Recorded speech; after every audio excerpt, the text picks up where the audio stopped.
Okay, so we are still class in our discussion about the reactions in aqueous solution. We ended our discussion last time with the redox reaction, oxidation reduction reaction. And to review a little, pag sinabing oxidation reaction class, it's one half of the chemical equation wherein you will really see there the increase in the oxidation state. So for example, from 0 naging positive 2 siya, that will give you a hint that that part of the chemical equation is oxidation.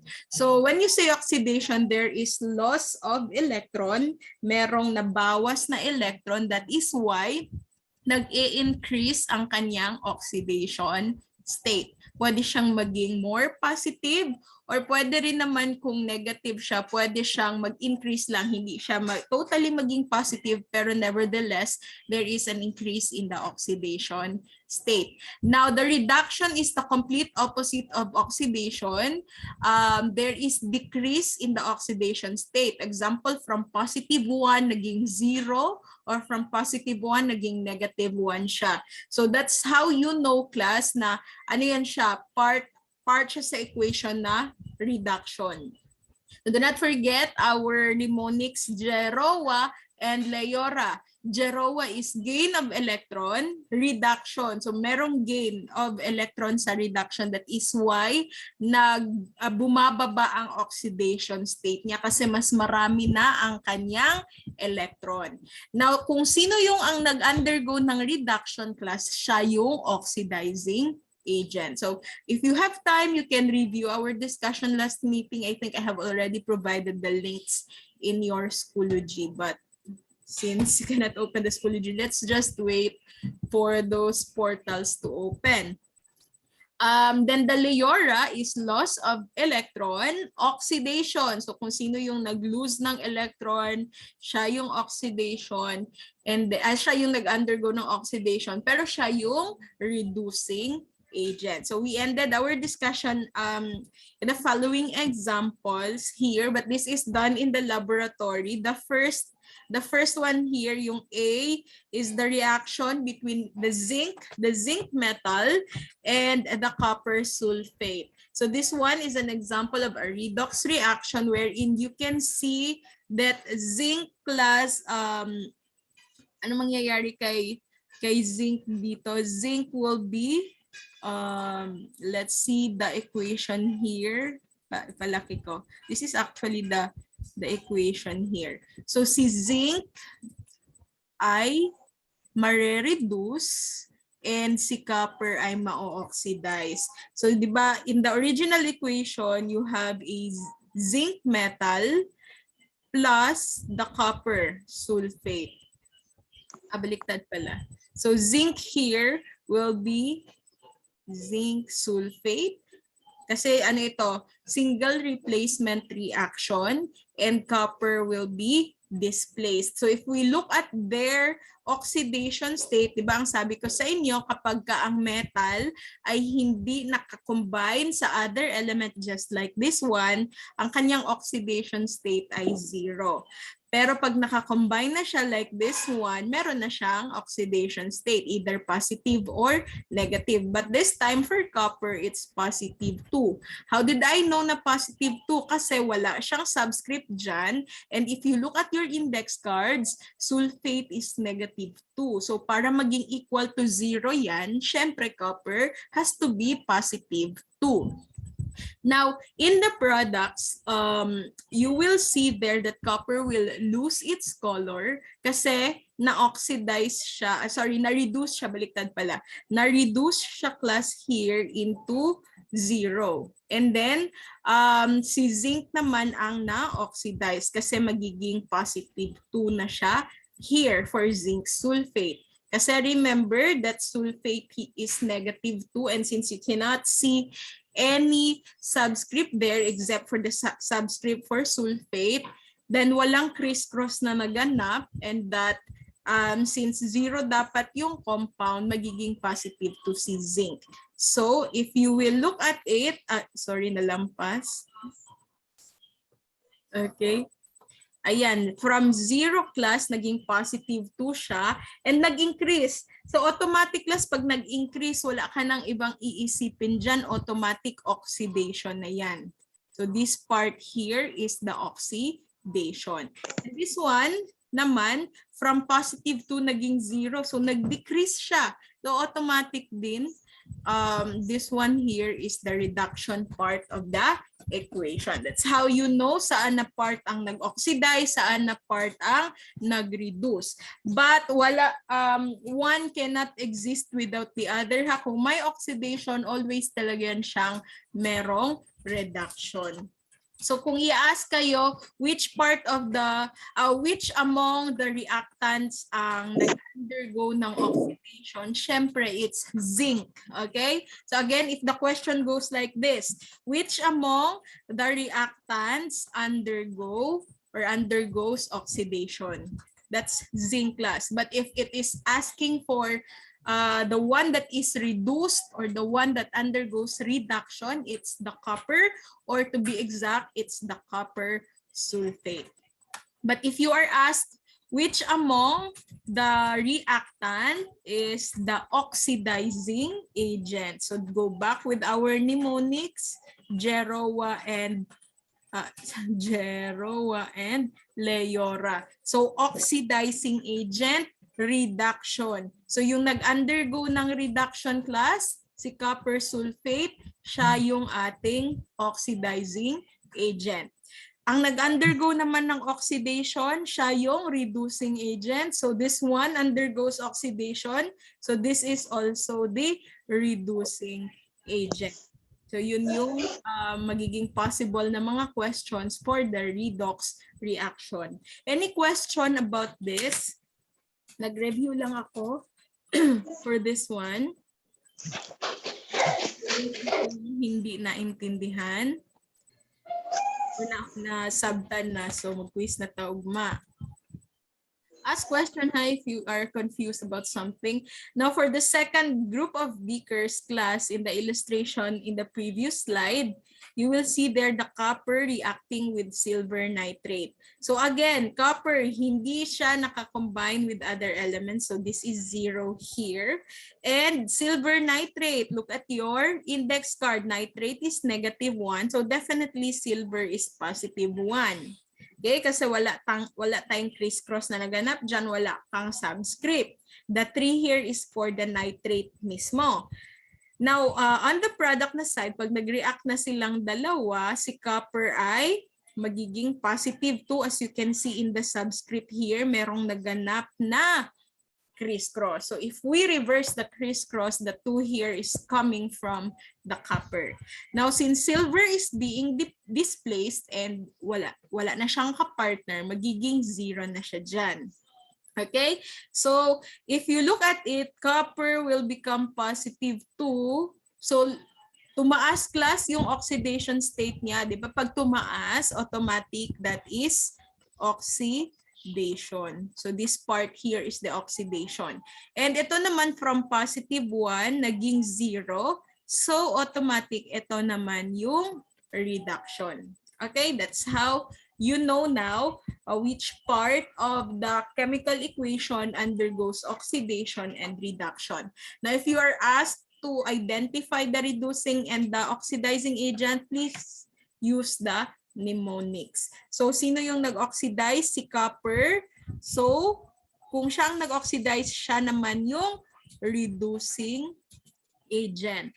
And sino yung na-reduced? Siya yung oxidizing agent, and that is the silver nitrate. So, this is again the oxidizing agent. Okay? Ano lang yan? Review of our previous lesson kasi last week pa yon.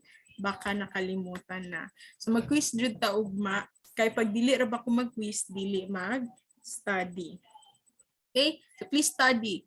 You have the access of all the learning materials from the PowerPoint presentation up to the recording sa mga discussions natin. So kanina pa tayo nagto-talk about oxidation state or oxidation number. So unsa day na siya. Again, you can call it oxidation number or oxidation state. Actually, that's the number of charges of our atom na nasa molecule natin or nasa ionic compound natin. And yung charges na yan are dependent on the number of electrons na na-transfer. So yung transfer of electrons, either na-gain niya or na-lose niya. That's the transferred electron. And yan yung magiging charge niya again. So pwede siya positive, pwede negative. Magiging positive siya kapag nawalan siya ng electron, if ever merong na-lose na electron. Magiging positive siya kasi mas marami na yung protons niya.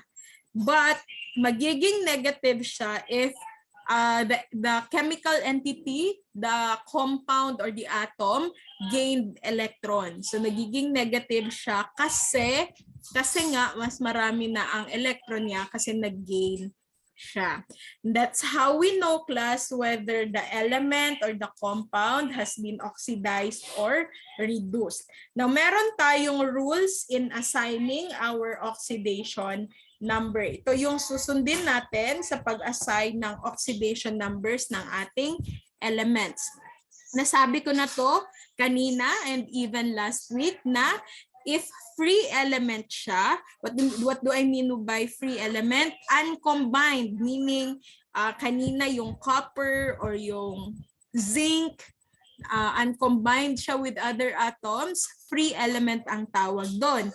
And sa mga free elements, always class na zero ang kanilang oxidation state. So kung nakita nyo kanina, di ba si zinc, from zero, nung naging zinc sulfate siya, naging positive 2 siya. But anyway, si zinc dyan ay uncombined, free, so automatic 0. Now, that is also true for our diatomic molecules. So, di ba yung Birchnoff natin? Ano nga yung Birchnoff natin? Birchnoff. Bromine, iodine, chlorine, hydrogen, nitrogen, oxygen, and fluorine. Kapag they are uncombined kasi in an equation, always silang diatomic. So kahit na diatomic class, 0 pa rin ang oxidation state niyan. Kagaya ng ibang mga uncombined elements. So again, the diatomic molecules also are 0 when it comes to their oxidation number. Pero pag naging ion na sila, monoatomic ion or these elements are combined with other elements na, that's the time magkakaroon na sila ng charge. And sa prelim pa lang, I told you already paano nyo malalaman ang charge ng mga elements na ito. This is based on their grouping sa periodic table. So sa group 1, positive 1 yan kapag nag-combine na sila with other elements, naging ions na sila. And then lahat ng nasa group 2, remember sabi ko sa inyo, are positive 2. The transition elements here are positive 2 except class sa mga cases na marami silang pwedeng charge or oxidation number. Pagdating naman sa kay boron, positive 3. Pagdating kay carbon, it can be positive 4 or negative 4. Nitrogen, balik ka sa negative 3. Oxygen, pababa, negative 2. And then this one here is negative 1. For fluorine, pababa, mga halogens natin. And syempre, si noble gases, they are not really converted into ions because they are stable. They have completed the octet rule. So that's how you know, class, the charges of the ions. Kung magko-combine na sila with other elements. Pero again, kung free sila, always yan 0. Okay? Now, for the oxidation number of oxygen, remember, in the periodic table, oxygen belongs to group 6A and that its charge is negative 2. Always yan siya class negative 2 for most of the oxygen-containing na mga compounds. However, meron tayong exception for peroxides hydrogen peroxide or the peroxide ion because oxygen there is -1. Okay? The peroxide ion kasi is this one. Diatomic siya, pero ang charge niya pa rin ay -2. Again, diatomic siya, pero ang charge niya ay -2. Since dalawang atoms yan siya, 2 divided by 2, that's 1. So, for this one, for peroxide, -1 ang charge ni peroxide. Kaya kapag gagawin natin ang chemical formula ni peroxide, remember, hydrogen is +1, and since this is a peroxide, diatomic siya and charge niya ay -2. +1 plus -2 is -1. So kailangan natin mag-crisscross, which means hydrogen will have 2 here and oxygen will have the 1, pero remember diatomic siya, kaya naging ganito class H2O2 ang chemical formula ni hydrogen peroxide. So that is the exception to the rule. Again, oxygen is always -2 except for the case of the peroxide na -1 siya. Questions so far? You ask questions ha, para yung mga gustong bumawi sa midterm makabawi naman. Alin dyan yung hindi naintindihan? Wala? Nakasabot ba ang tanan? Okay, like question ha, so mag-move on ta. Now, the oxidation number of hydrogen is +1. We know that hydrogen is a member of group 1A in the periodic table and it's always +1. However, we also have exceptions for hydrogen just like the oxygen. So, kailan siya hindi magiging +1? Kapag it is bonded to metals in binary compounds. So, kagaya nito class. Ayan. Si hydrogen is supposedly +1, but if it is the second element in a binary compound, always kasi si hydrogen na una, HCl, HNO3, in this case, +1 siya. Pero kapag ka second element siya, just like the lithium hydride, nasa second element siya, hindi +1 ang charge niya dyan. It is -1. That's how you know for hydrogen. Pag second element class, don't forget, -1 siya. So we have here lithium hydride, sodium hydride, and calcium hydride. -1 siya dyan. The rest, +1 na si hydrogen. And then for our fluorine, our halogens class, they belong to group 7A na mention ko ito kanina. Silang lahat naman ay -1. Well, except for the case of oxoacids. Diba? Remember the oxoacids, the combination of hydrogen and oxygen. And then meron kang central atom dyan. And kung central atom mo ay halogen like this one, it looks like this. So in this case class, yung mga halogen ay hindi -1. Ano yung magiging oxidation number nila? They are positive. Pero I will teach you later how are you going to know the oxidation numbers of the central atom here for the oxoacids. But then again, hindi sila -1 dyan, but positive yung oxidation number. So sa number 6 na rule, this is how we will know the oxidation number of the central element. So paano? In neutral molecule kasi class, the sum, the total of the oxidation number sa lahat ng atoms dyan ay 0. So kagaya ng example natin kanina, HClO, the hypochlorous acid. Ang pag i-add daw natin lahat ng charges dyan, it is equal to 0. So again, this is equal to 0. Pag i-add natin ang charge ni hydrogen, ang charge ni chlorine, and ang charge ni oxygen. Always yan siya 0 for a neutral molecule, a compound. Now, if we really want to know the charge of chlorine, ganito lang siya pag-compute class. This is equal to 0. And then, hydrogen, anong sabi ko kanina? Kapag ka nauna si hydrogen, always yan siya na positive 1.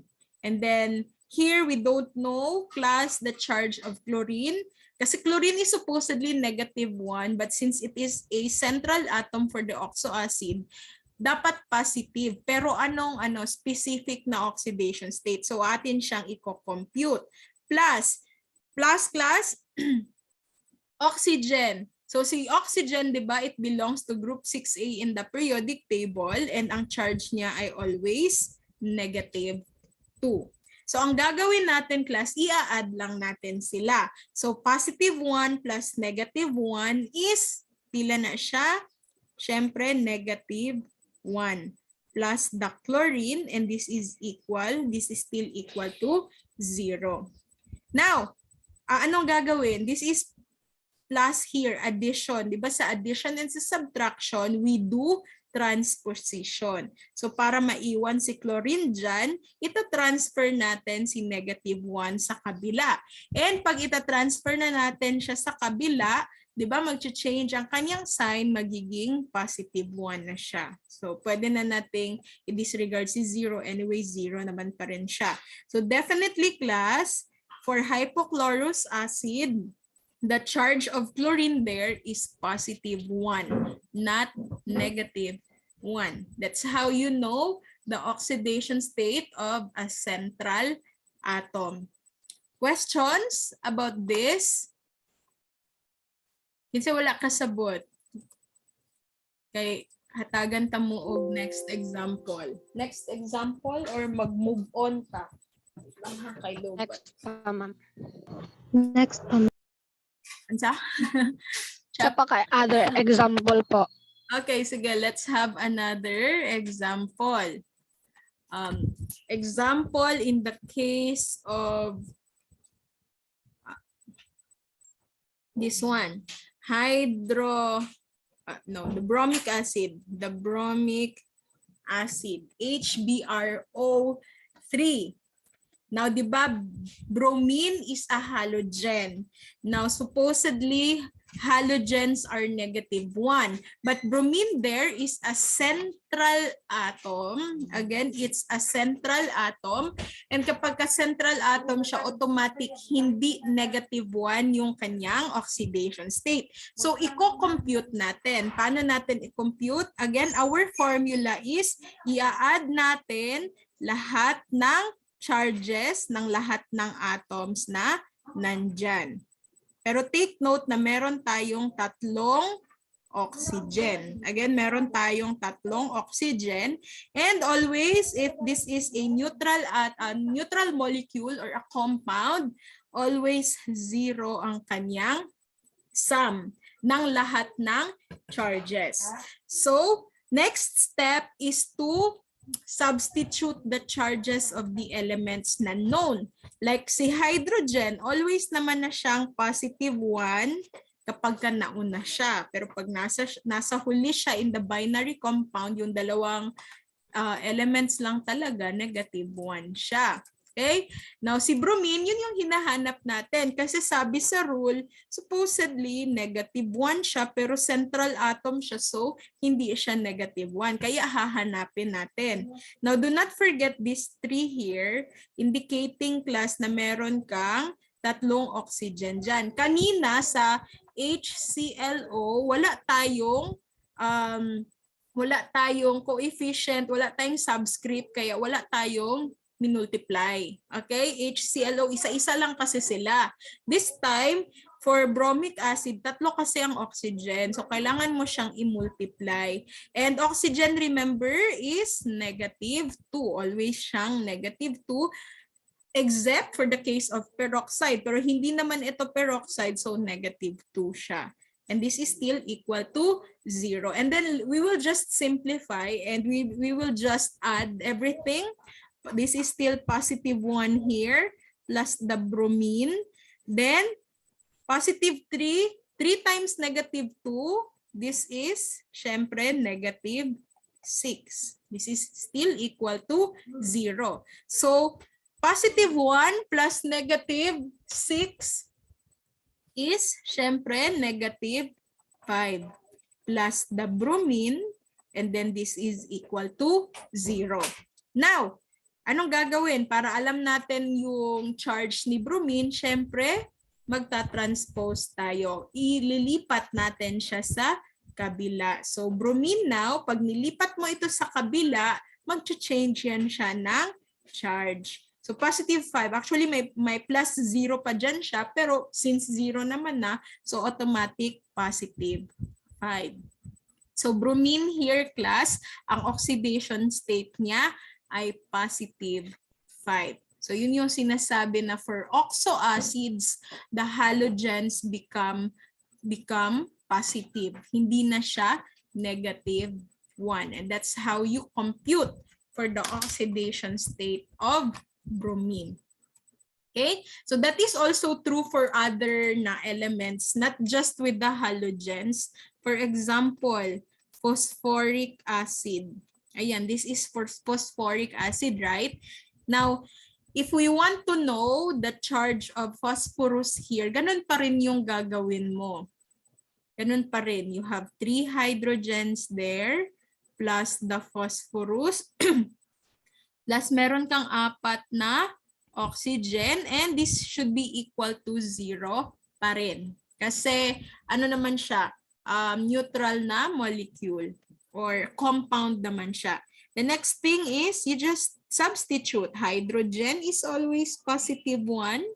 And then we are looking for phosphorus. Then meron tayong 4 na oxygen, and ang charge ni oxygen ay always negative 2 except for peroxide. So hindi ito peroxide, so negative 2 talaga siya. So this is now positive 3 plus the phosphorus plus 4 times negative 2 is negative 8 equals 0.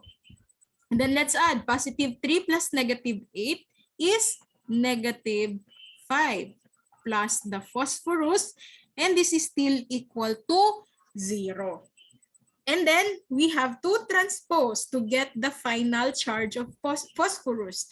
And when you transpose, nag-change siya ng charge. So in this case, class, phosphorus is positive 5 for the phosphoric acid. Okay? That's how you know the charges of the central atom. Excuse me. Again, that's the charge of the central atom. Questions? Questions here? Wala, nakuha na yan ha. Now, baka mag-ask kayo, ma'am, paano ang polyatomic ions? Di ba ang mga polyatomic ions natin ay merong mga charge. Again, merong mga charge sila. Paano natin malalaman yung oxidation state ng mga elements na nandyan sa polyatomic ion? Ganon pa rin naman, pero yung sum kasi ay hindi equal to 0. Kung ano yung charge ni polyatomic ion class, yun yung magiging sum niya. Kagaya ng ammonium. Diba, ammonium, look at your index cards. Ammonium dyan ay positive 1. Again, ammonium dyan ay positive 1. So, paano siya naging positive 1? Kasi, like this one. Magiging positive 1 ang kanyang charge kasi si nitrogen, remember, look at your periodic table, nasan si nitrogen? Katabi siya ni carbon, and ang charge ni nitrogen, di ba, ay negative 3. Ayan. Tapos, si hydrogen, meron tayong 4 na hydrogen dyan. And di ba ang charge natin for hydrogen, hindi ito hydride ha, hindi ito binary compound, so hindi siya negative 1. Positive 1 pa rin siya. Okay? Para alam nyo lang na, ma'am, bakit may charge yung ating mga polyatomic ions. Kasi ganito yung nangyari. Di ba? Negative 3 ito, and then 4 times 1 syempre is 4.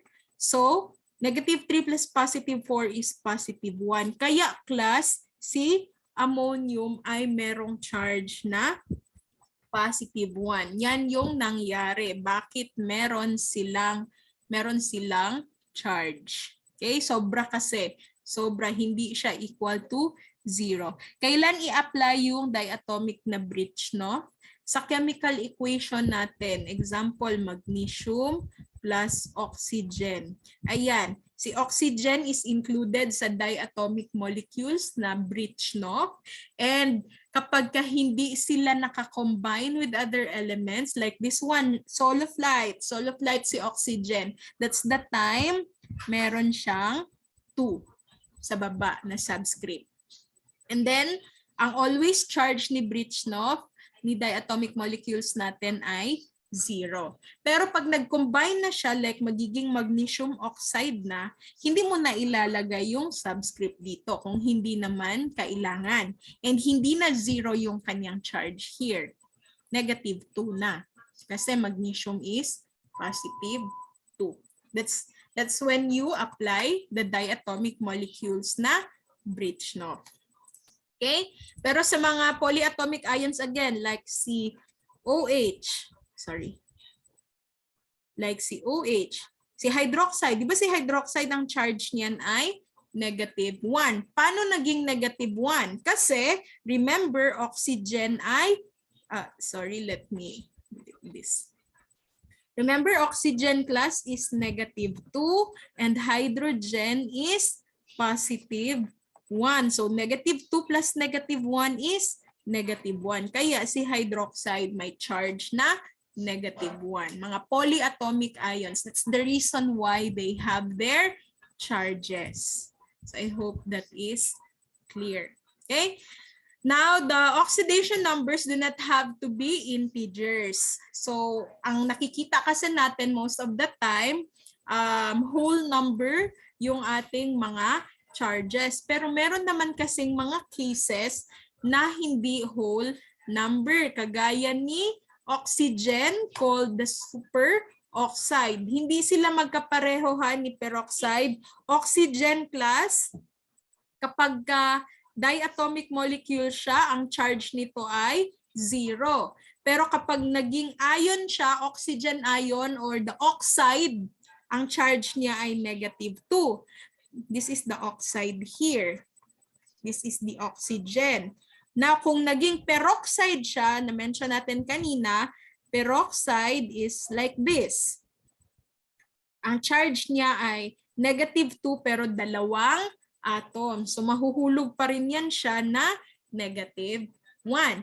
Pero in the case of the superoxide, meron kasi tayong exist class na mga superoxides.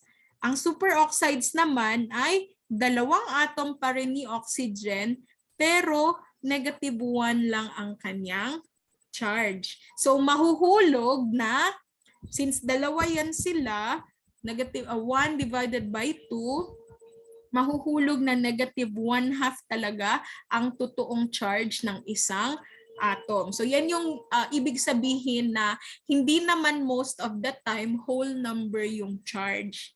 Meron din namang cases na magiging fraction siya. Hindi mo lang makikita yung fraction kasi naka-diatomic molecule siya dito. And 1/2 plus 1/2, syempre magiging 1 na siya. So meron tayong mga superoxides also existing now sa Earth. Okay, that is again called the superoxide ions. And we can actually call them, this one, the superoxide ions, as free radicals. Ito yung tinatawag natin class na free radicals, like in the body. If kapag, di ba, we have a lot of oxygen in our body. And kapag nagapulaw ka, for example, so nakauras na tulog kagabi, 3:00, instead nga oxygen class that is needed for respiration and for the function of our cells, instead na yun yung mabubuo na oxygen, this one or this one, ang body natin ay magpo-produce ng free radicals. And this is the example.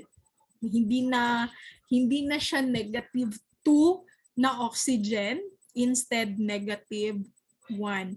And what will happen to your body if you have a lot of free radicals? Um, ito yung dahilan bakit meron kang eye bags, meron kang wrinkles, ayan. And yung mga signs of aging. So matulog og sayo, mga dark circles for example. And ang problema nato class kapag kadaghan nagyud kaayo siya sa body kasi free radicals can cause diseases. Example of that is cancer. Okay? So yun yung ating problem. Kaya matulog tayo ra maaga. Ang oras ka natutulog? Ang oras ang natulog?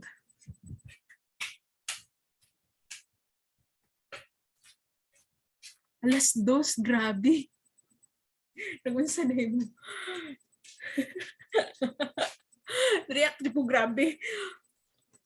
Grabe nga na inyong tigtulog class. So, 7:30 atong klase. So, kung day pa ron. Tinihitabo. Ano nga na may oras matulog. Para ano class, hindi mag-produce ng free radicals yung ating body. Matulog dapat kayo ng 10 p.m. And you can actually wake up at 4 a.m. That is the time that our cells regenerate and para hindi ka magkaroon ng yung free radicals in the body. But actually, dili lang na siya sa sleep class. Dili lang sleep ang what do you call that? Naging factor for the formation of free radicals. Ang imuhang mga ginakaon sad. So if dili na siya healthy foods, mag-produce gid na siya og free radicals in the body and that will add up to the free radicals in your body that will cause signs of aging and other diseases just like cancer or even like diabetes, hypertension. Apil na sila tanan din ha. So matulog taog sayo. Kung dili lang man jud necessary nga magpulaw, wala man mo'y buhaton, walay daghang buhaton kasi pag college student maraming ginagawa no, so that is the reason why we lose sleep. Pero for the case class nga wala man mo'y buhaton, matulog mo sayo as much as possible, matulog mo sayo. Ayun na mo sige. Yan ang inyong reason nga nung tugay mo matulog mga K-drama ninyo. Ayun na. To keep our bodies healthy. Okay, sige Adrian. Okay, questions? Questions so far? Wala na. So always remember ha, matulog og sayo.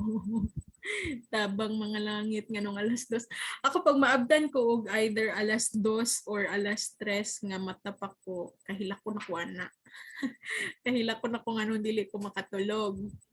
Dili ko ganahan nga maabtan og mga inganang oras, especially if may klase ko like this one 7:30 ang ato ang klase. Dili na ko kaya mag-function og tarong nawalay tulog. Tapos ka mo alas 10 matulog. Grabe.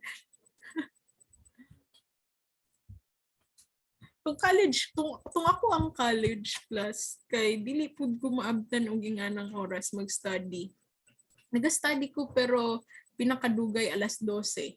Pag mutungtong na gani ng alas 12, dili na jud na mosulod sa ako ang utok, ako ang mga ginastadihan. So matulog na ko. Wala ko nagapilit sa ako ang sarili nga magstay up to 3 a.m. No, I don't do that. Dili na ko kaya na. Pag abot sa example na exam or na quiz pagkaugma, dili noon ko maka-answer og tarong kasi we are prone to mental block kapag kakulang taog tulog. So I don't really stay up late for that. Grabe, nagaunsa. Nagaunsa man mo ng oras. Pinakadugay na ko nga tulog karon ng mga times 11:30.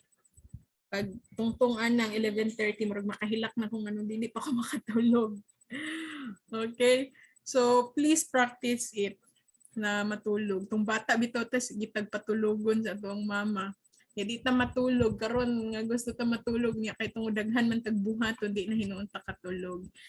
Please manage your time wisely, especially that you are college student now. Pag college class daghan kay buhaton niya, aside sa daghang buhaton daghan pa jud kay studyhan. So i-manage ninyo inyong time, tanggalasan ninyo na inyong mga extra kuri-kuri diha sa inyong mga ginapang buhat na dili makatabang sa inyong pagka-estudyante, okay? Wala pa'y tulog si Redelosa nga naman. Nagunsa man na kagabi eh. Unless na lang hapon. Like for example, nag-vigil. Katong last time, wala pa'y tulog last time. Kaya nag-vigil me sa balay sa akong friend, kinamatay ang mother. Kana, makaya na ko na siya. Pero, sige na tagpanghuy abaan na. Kana lang, pero I need to really sleep pag muli ko sa balay, ana. And sleep ko sa adlaw. Kaya lang akong problema since naka-body clock namang good. Alas 7, mumata na gyud ko. Ma-alarm na or walay alarm, mumata gyud ko alas 7. Since that is already my body clock. Wala na akong problema kung alas 3 ko matulog. Di na makompleto akong sleep and I cannot function well the whole day. So I hope you will practice that also. Parang inyong mga brains class mag-function pud na og tarong. Ano siyang reason nga bisag unsa ninyo study dili mo kasabot sa inyong ginastudyhan. Kay tungod kulang mo og tulog. Okay? Katulog mo. Ayaw mo sige paabot og alas 3 mo wak-wak. Mas mong mamtan og alas 3 sa kadlawon. So katulog mo ha. Let's move on. Types of redox reaction. So aside from the one that is mentioned na examples na to mostly kay mga single replacement, pero actually i-discuss gihapon ako na these are also the specific types of reactions under the redox. We have the combination, though ako na gini siyang i-discuss sa inyo ha, combination reactions, the combustion reaction, the composition, and even the displacement reactions are under the redox. And we have another one here, the disproportionation reaction. So let's discuss them one by one. Sa laboratory, na-mention na ni sa inyo ha, the combination reaction, or this is what we call the synthesis reaction.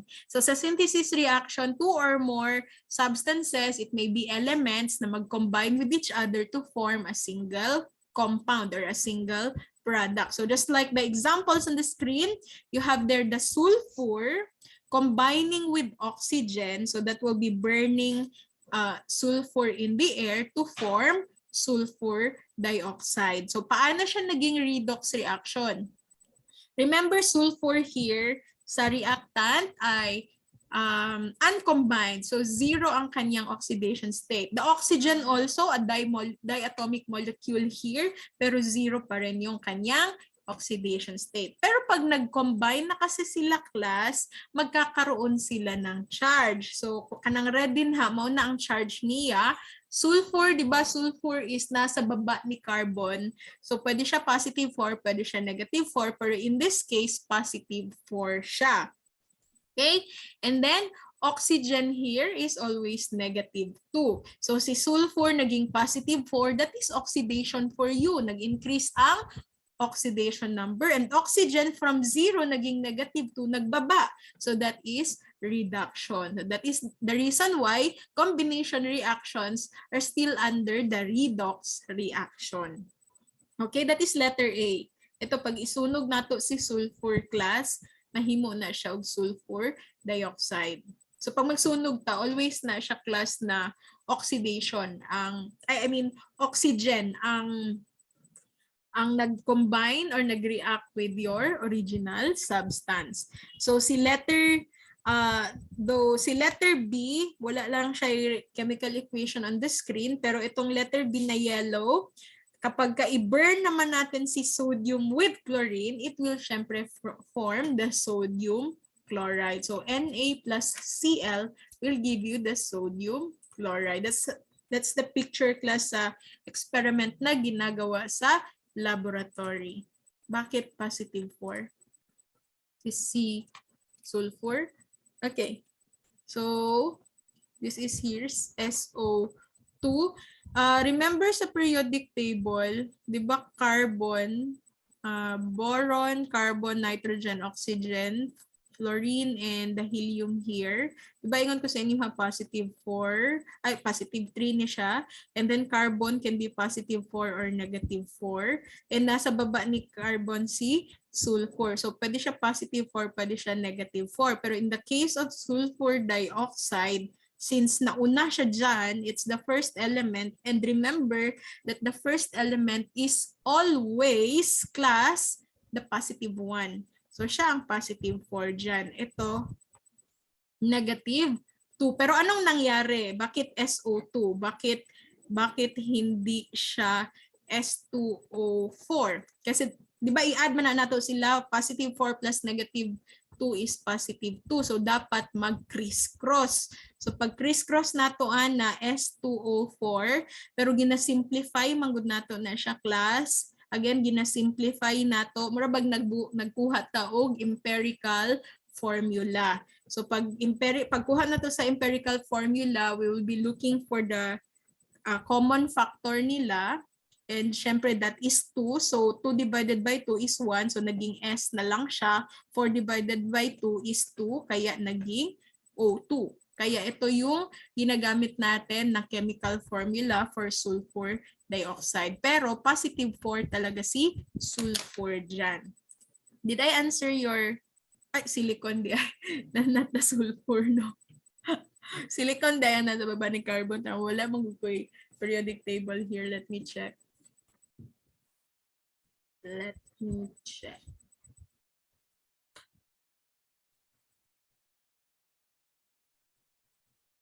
Wait lang. Periodic table. Sulfur is under the oxygen. Sorry. Sorry. Let me delete this one. This is how you will know anong positive 4 na siya. SO2.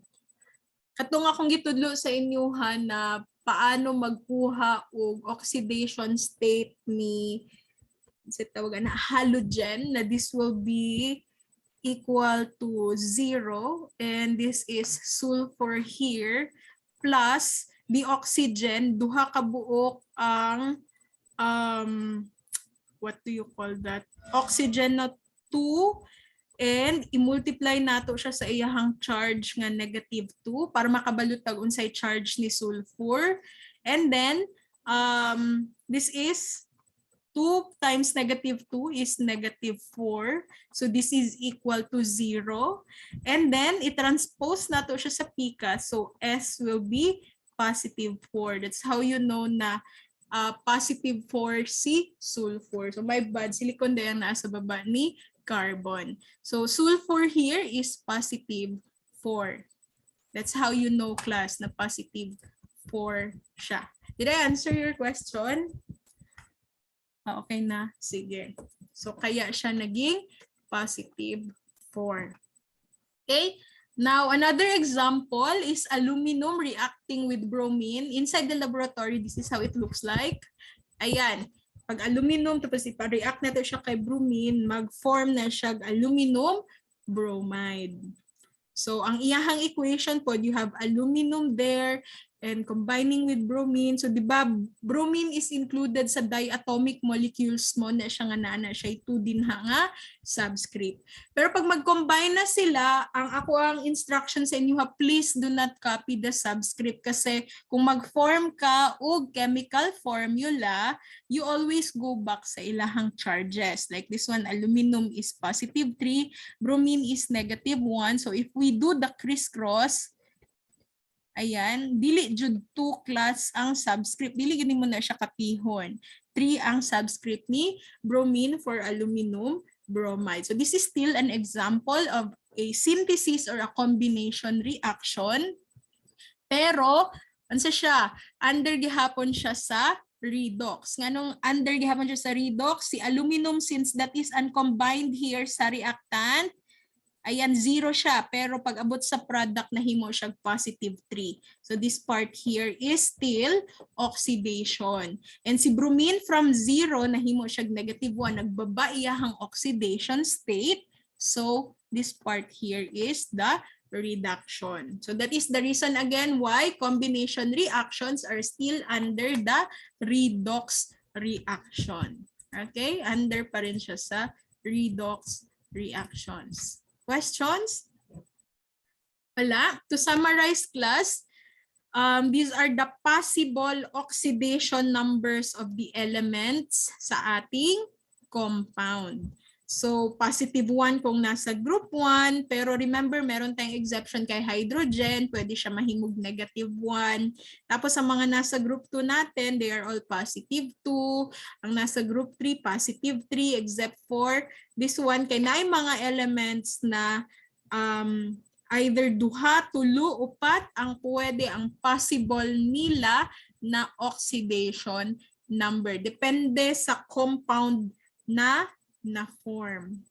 So, ang atong nabalaan gyud si halogens, pwede sila, ang ilahang original oxidation state kay negative 1, pero remember, di ba, pag mag-form sila og oxoacid, mahimo nag-positive ang ilahang charge. So, depende sa oxoacid nga na form, na kung tan-awon ninyo si chlorine class, daghan siya og possible na oxidation number. So, again, depende sa oxoacid na form. So you may use this also.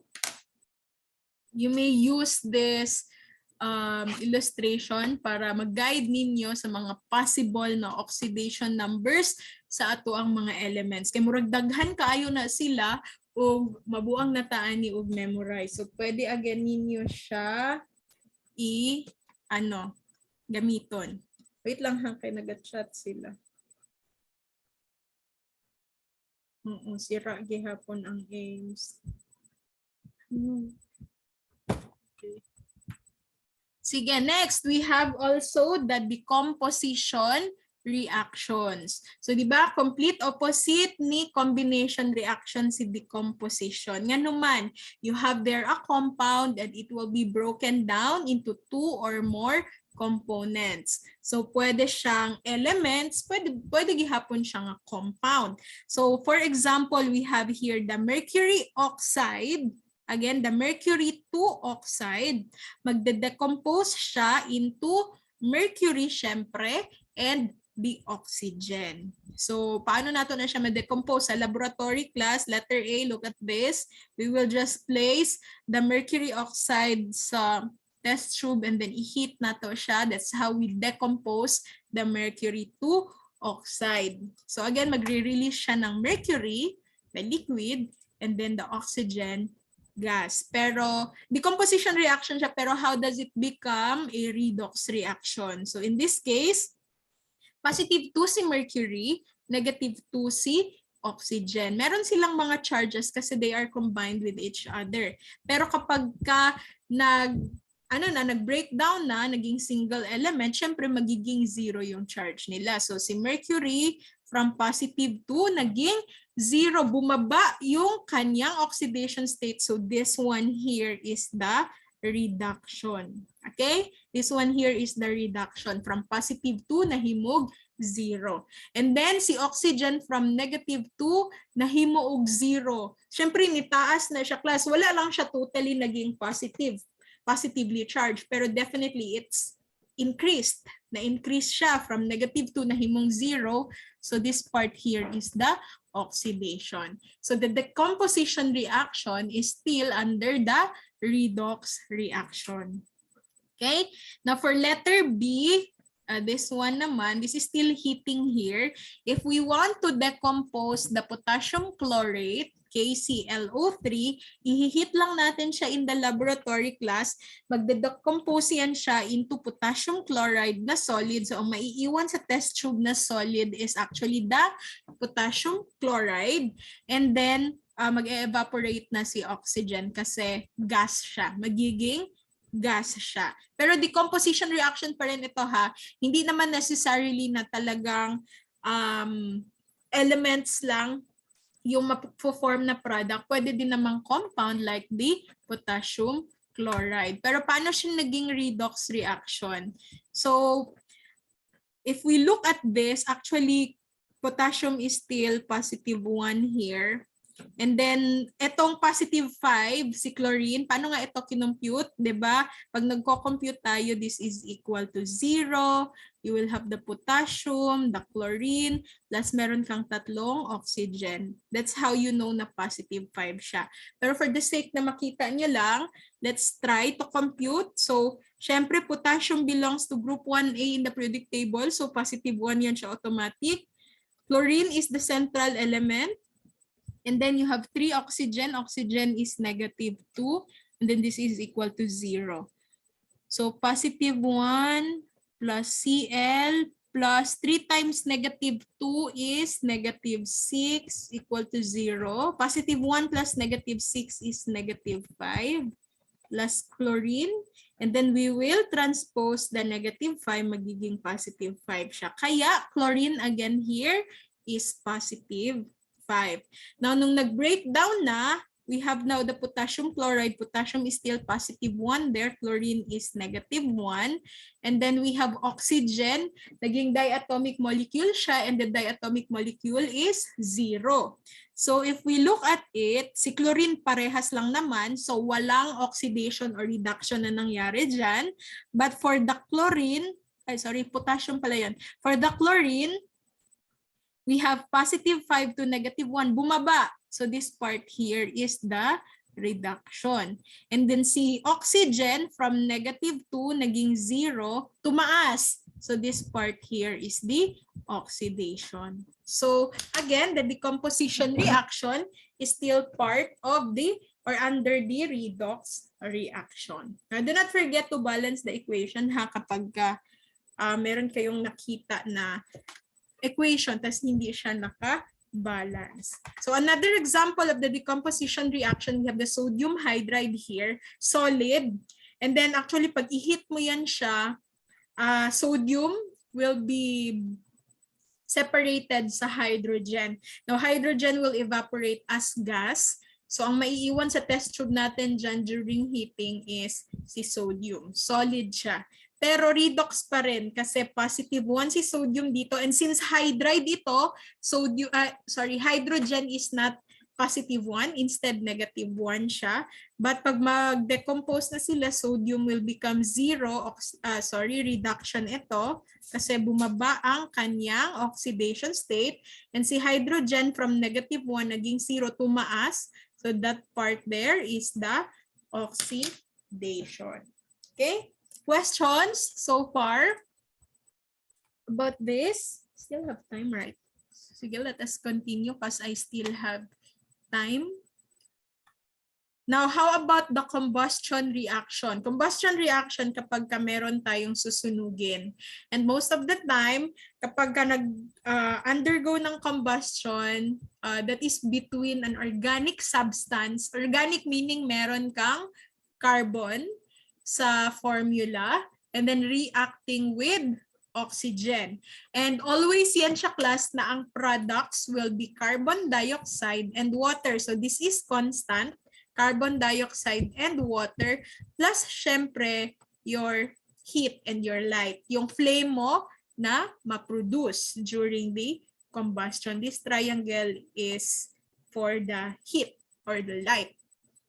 The flame na produce. So, combustion reaction class, we have here the C3H8. This is what do you call this? Propane.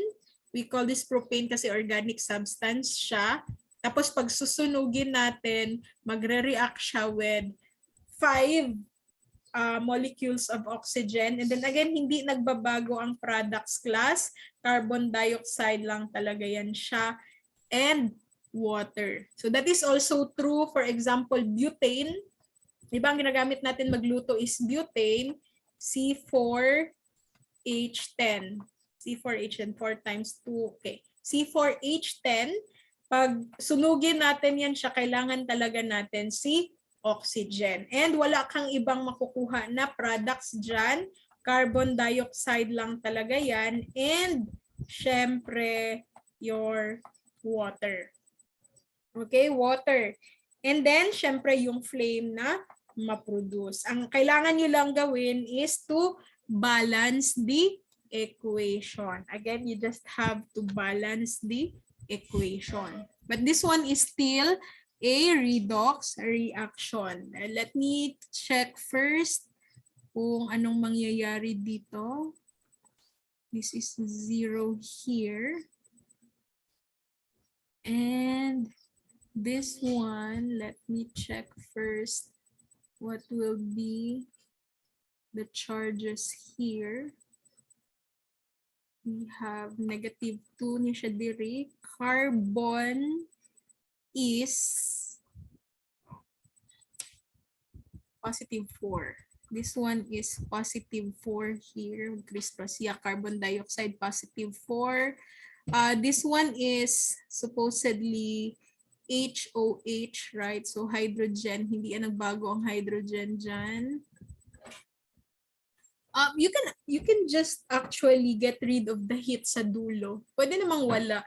Kasi sa combustion reaction, ano naman yan siya, automatic na may flame talaga na ma-produce. So may heat talaga na ma-produce. Pero kung sa chemicals lang, pwede na tanggalon lang. Kaya maulang man yung mga chemicals na ma-produce carbon dioxide and water. Let me check first the C4H10. This is +1 here. Let me check ha. 10 times +1 equals 0. Let me check the charge of carbon first. Meron tayong 4 na carbon. So this is 4C plus 10 equals 0. So this is, this one is not a whole number. -10/4. If we simplify this, divided by 2, this is 5/2. Negatively charged. Okay.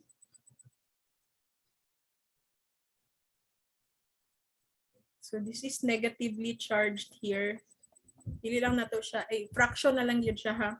So paasa dapit ang oxidation ug ang reduction class. Let me change the pen.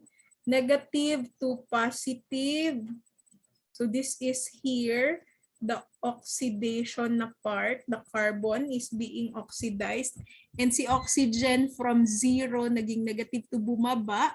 So this one here is the reduction na part. So combustion reaction is still under the redox reaction. So gi-compute sa nako ang charge ni carbon because I'm not really sure kung unsa iyang charge, but it's in a fraction, pero that's negative. But nevertheless, on the product na side, you will see na it was oxidized to +4. Okay, and then si oxygen from 0 siya ha, si oxygen, kasi diatomic molecule man siya, wala man siya nakakombine with other elements, so 0 siya, but sa product na side, nahimo siya -2. So bumaba yung oxidation state niya, that part is the reduction. So anyway, gipakita lang nako paano naging under sa redox reaction si combustion reaction. Okay? This is for the complete combustion ha, complete combustion ito. Carbon dioxide and water talaga yung products. Wala nang iba except for the flame. Okay? Except for the flame. Now we also have displacement reactions under the redox. Natay 3 types of the displacement reaction. It can be hydrogen displacement, metal displacement, and halogen displacement. These are under sa single replacement reaction. Sa hydrogen displacement, syempre hydrogen yung papalitan. Pag metal displacement, yung mga metals ang papalitan. And lastly, halogen displacement, if halogens yung papalitan. So we have here first for the hydrogen displacement. Papalitan natin si hydrogen ng mga metals. Pwedeng alkali metals, pwede ding alkaline earth metals, meaning group 1 and group 2 in the periodic table. They are our most reactive metallic elements. And kapag ilalagay natin sila sa water kasi madi-displace si hydrogen from the water. So you have your examples on the screen. Pag si sodium class nilagay mo sa tubig,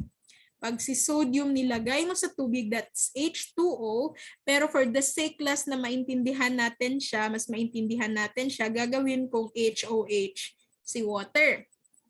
Now, i-displace niya, tatanggalin niya dyan si sodium, papalitan niya ng sarili niya. So magiging NaOH na ito. And then again, marirelease si hydrogen. Madi-displace si hydrogen. Now, bakit merong 2? Kasi remember the bridge? No.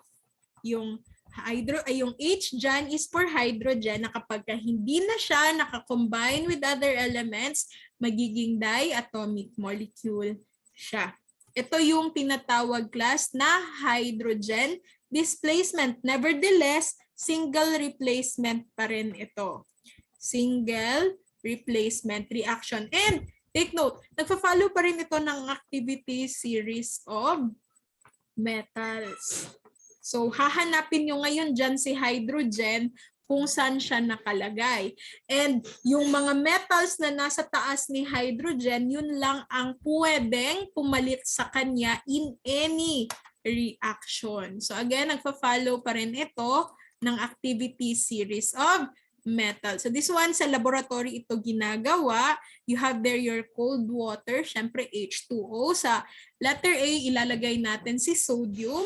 And makita nyo na yung equation kanina, papalitan niya si hydrogen. So hydrogen will be released as gas. Okay? Gas siya, kaya may makikita kayong formation of gas dyan, bubbles. Okay?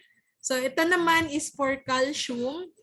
So si calcium, papalitan niya si hydrogen dyan. So magiging CaOH2 ito. Bakit naging CaOH2? Bakit nagkaroon siya ng subscript? Because remember, Ca is positive 2, OH is negative 1. So kailangan mong mag-criss-cross. Okay? Kailangan mong mag-criss-cross. Kaya meron kang 2 na subscript. And then, madi-displace again si hydrogen. So kailangan mo lang i-balance itong equation na ito. Hindi pa kasi siya balanced. But in the laboratory, you will have here the formation of the bubbles indicating that hydrogen has been released. Napalitan na siya ni calcium. Okay? So, I think it's already time. It's 8:56. I will end here. Any questions so far? Wala. Konti na lang yung i-discuss natin, class. But before ako mag-continue ng aking discussion, tomorrow, mag-quiz muna ako. So, ang quiz ko ay lahat, from the start of my discussion sa reactions in aqueous solution hanggang sa ngayon ko na na-discuss yung hydrogen displacement. So, please study para yung mga gustong bumawi, makabawi. Okay? Wala nang question, walang concerns. Let's just wait na lang ha for the portal because pare-parehas tayong lahat na hindi maka-open sa portal. Mag-quiz ko sa lab. Later mag-quiz ko sa lab.